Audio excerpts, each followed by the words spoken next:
नमस्कार दोस्तों। आज है 20 अप्रैल और 20 अप्रैल के हम सारे करंट अफेयर को डिस्कस करेंगे।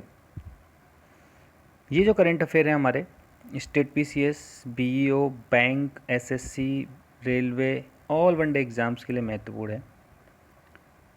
अगर आप इसका पीडीएफ चाहते हैं तो मेरा टेलीग्राम चैनल ज्वाइन कर सकते हैं और मेरा टेलीग्राम चैनल है देव गौतम। आप टेलीग्राम पे जाके देव गौतम नाम से सर्च करें तो आपको वहाँ पे टेलीग्राम पे पीडीएफ इसका मिल जाएगा। चलिए स्टार्ट करते हैं आज का current affair. Current affair start करने से पहले मैं आपको बता देता हूँ कि हमारे करंट अफेयर में हम क्या इंक्लूड करते हैं। करंट अफेयर में हम पहले महत्वपूर्ण दिन, कोई भी अगर कोई महत्वपूर्ण दिन आता है उसको डिस्कस करते हैं।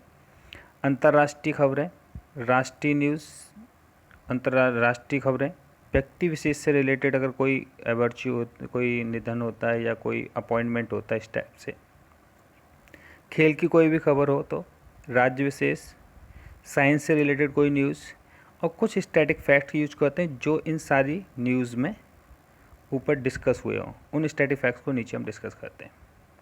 तो इसी के साथ हम स्टार्ट करते हैं आज का करंट अफेयर।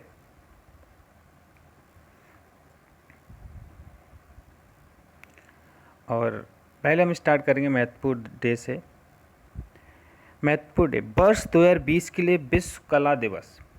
विश्व कला दिवस 15 अप्रैल को मनाया जाता है। उसका थीम क्या था ये मैंने अपने 15 अप्रैल के दिन डिस्कस किया था। इसका थीम था, वहाँ पे मैंने थीम डिस्कस नहीं किया था इसलिए मैं दोनों की थीम आज डिस्कस कर रहा हूँ। See art, do art, be art, stay home, ये इसका थीम है। याद रखना है, एग्ज़ाम में कुछ एग्ज़ाम्स में थीम्स पूछने बहुत आती हैं। बैंक का हुआ, एसएससी का हुआ, रेलवे का हुआ, तो उसी पर्पज़ से इसको ध्यान रखना है। वर्ष 2020 के विश्व आवाज़ दिवस। विश्व आवाज़ दिवस कब मनाया जाता है? 16 अप्रैल। इसका थीम क्या था? Focus on user voice. ये दोनों ही थीम आपको याद रखनी है। तो आज कोई डे नहीं था इसलिए मैंने इसको थीम को रखा है। नेक्स्ट सेक्शन आता है हमारा अंतर्राष्ट्रीय। कुछ अंतर्राष्ट्रीय खबरों की बात करते हैं। इस देश ने विश्व स्वास्थ्य संगठन WHO को मदद देना बंद कर दिया है, जो कि 400 से 500 लाख डॉलर तक निधि देता था। संयुक्त राज्य अमेरिका ने, इन्होंने अपना जो भी वहाँ पे पैसा देते थे WHO को, वो देना बंद कर दिया है, क्योंकि अमेरिका में आपको अब पता ही है आजकल कोरोना की वजह से बहुत बुरा हाल है। और वो उन्हें ये लग रहा है कि ये चीन की वजह से हो रहा है और चीन को यहाँ से मदद मिल रही है हमारे पैसे से, इसलिए उन्होंने WHO से मना कर दिया है। यह वित्तीय संस्थान भारत में राष्ट्रीय स्वास्थ्य देखभाल प्रणाली को मजबूत करने के लिए भारत में 500 लाख डॉलर की परियोजना का वित्त पोषण करेगा। Asian infrastructure investment bank, AIIB। अच्छा, मैंने बताया सारे स्टैटिक फैक्ट्स जैसे AIIB हो हम लास्ट में डिस्कस करेंगे। जितने भी स्टैटिक फैक्ट्स आ रहे हैं, WHO हुआ, ये टेंशन ना लें आप। जितने भी स्टैटिक फैक्ट्स आते हैं हम लास्ट में उसको सबको डिस्कस करेंगे।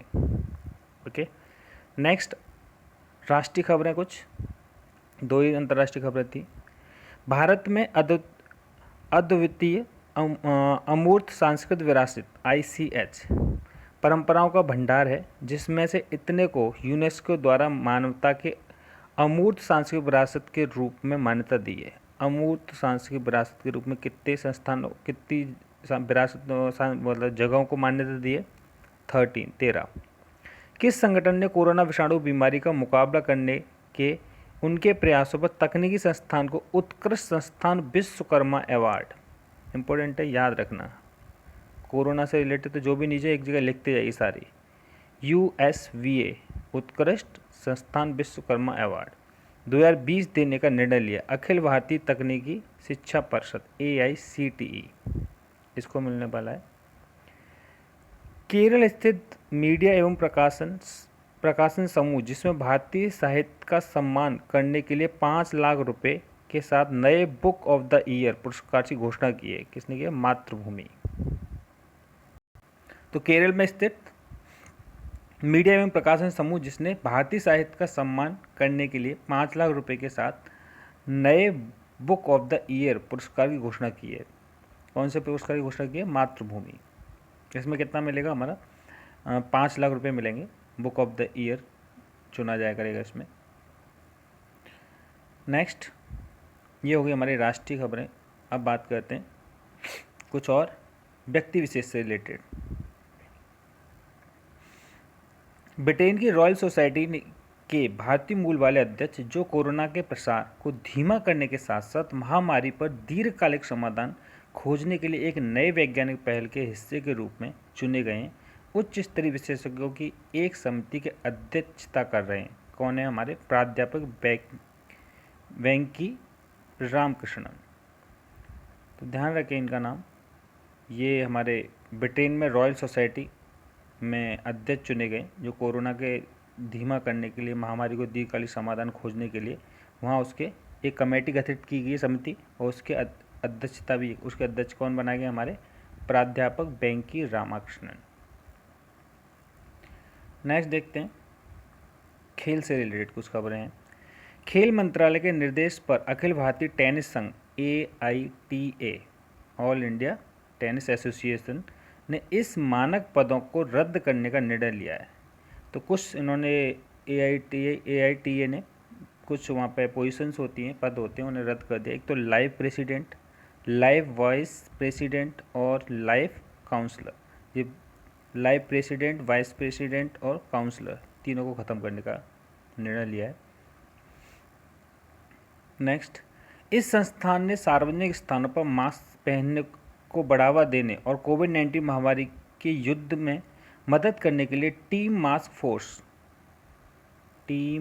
फोर्स बनाया है।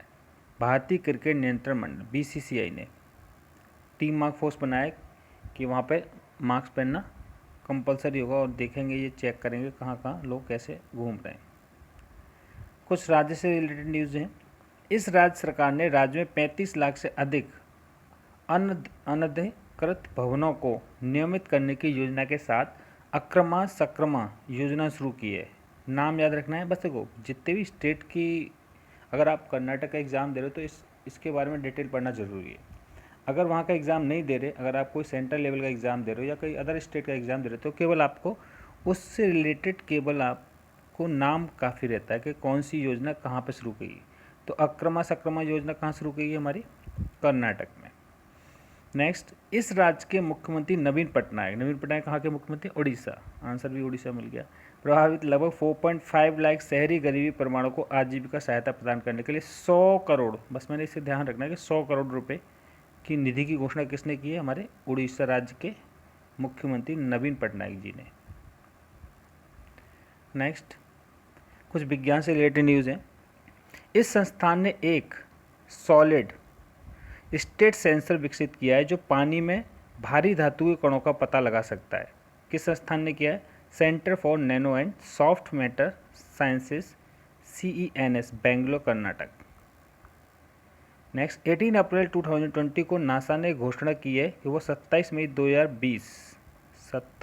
2020 को अंतरिक्ष यात्रियों की उड़ान को लॉन्च करेगा। कौन सी उड़ान है वो? Demo 2 mission. अच्छा, डेमो 1 मिशन उन्होंने पहले लॉन्च किया था, अब 27 मई 2020 को ये डेमो 2 मिशन लॉन्च कर रहे हैं। अभी तो इसका डेट हो गया है फाइनल, लेकिन अभी तो कंडीशंस ख़राब चल रही है। अगर वहाँ पर पॉसिबल हुआ तो होगा, लेकिन हमें ध्यान रखना है कि डेमो 2 मिशन किससे रिलेटेड? हमारा नासा से रिलेटेड है। ये कब लॉन्च हुआ, कैसे लॉन्च हुआ नहीं आएगा, लेकिन ये पूछने आ सकता है डेमो 2 मिशन किससे रिलेटेड है। तो ये यात्री उड़ान को लॉन्च करने वाला अंतरिक्ष मिशन है, और कौन लॉन्च करता है उसे? नासा। नेक्स्ट, अब कुछ स्टैटिक फैक्ट्स को देख लेते हैं जो हमारे बीच में आए थे उन स्टैटिक। पहला, भारतीय राष्ट्रीय राजमार्ग प्राधिकरण NHAI स्थापना 1988। कब स्टेबलाइज परिचालन कब हुआ था, कब से स्टार्ट हुआ था? 10 फरवरी 1995। मुख्यालय कहाँ है इसका? नई दिल्ली। मिस्र आया था, मिस्र की राजधानी क्या है? काहिरा। मुद्रा मिस्र पाउंड। दक्षिण अफ्रीका, राजधानी प्रिटोरिया, ये कार्यकारी राजधानी है, और उसकी न्यायिक राजधानी क्या है? हमारी ब्लूमफोंटेन। कैपटाउन विधायक राजधानी। अच्छा, 3 राजधानी है। अच्छा, हमारे यहाँ पे 3 राजधानी किसकी हैं? आप कमेंट सेक्शन में इसको आंसर देंगे। कौन सा ऐसा राज्य है हमारा जिसने अपनी 3 राजधानियाँ बनाने का प्रस्ताव दिया है। ये तो हमारी दक्षिण अफ्रीका की बात कर रहे थे। अब दक्षिण अफ्रीका में प्रिटोरिया कार्यकारी, ब्लूमफॉन्टेन न्यायिक और केप टाउन क्या है विधायक। मुद्रा क्या है यहाँ की दक्षिणी अफ्रीकी रैंड। बताना है आपको कमेंट सेक्शन में कौन सा ऐसा स्टेट है इंडिया का जिसकी 3 राजधानियाँ हैं। नेक्स्ट, संगीत नाटक अकादमी SNA स्थापना 31 मई 1952, मुख्यालय नई दिल्ली में। भारतीय क्रिकेट नियंत्रण मंडल BCCI स्थापना 1928 और कहाँ पे है ये इसका ऑफिस मुंबई में। Asian infrastructure investment bank AIIB स्थापना 16 अप्रैल 2016, मुख्यालय क्या है हमारा बीजिंग चीन में। तो ये थे कुछ हमारे स्टैटिक फैक्ट्स जो से रिलेटेड थे। दोस्तों अगर वीडियो पसंद आया तो चैनल को सब्सक्राइब करें, लाइक करें और शेयर करें। और फिर भी अगर आपको कुछ लगता है, अगर कोई प्रॉब्लम है या प्रॉब्लम नहीं कैसे मतलब कोई अगर आप सुझाव चाहते हो और जो भी सजेशन देना चाहते हो आप कमेंट सेक्शन में उसको ज़रूर लिखें। Thank you for the watching.